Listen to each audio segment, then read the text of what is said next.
আপনাদের এখন দেখাবো বিনা চাষে পেঁয়াজ রসুন কিভাবে চাষ করা যায় সেই পদ্ধতি। একজন কৃষক কিভাবে সে চাষ করেছে একটু শুনবো তার কথা।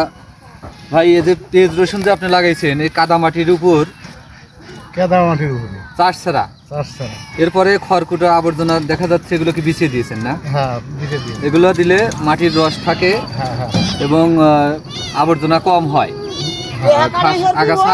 আগাছা কম হয়। সেই ক্ষেত্রে দেখা যাচ্ছে উনি চাষ ছাড়া যে জমিতে চাষ করতে সময় লাগবে, আগাম চাষ করতে হলে, কারণ চাষ করলে মাটি একদিনেই শুকায় না, পরপর কয়েকটা চাষ দিতে হয়, 2-1 সপ্তাহ পর বীজ দিতে হয় জমিতে।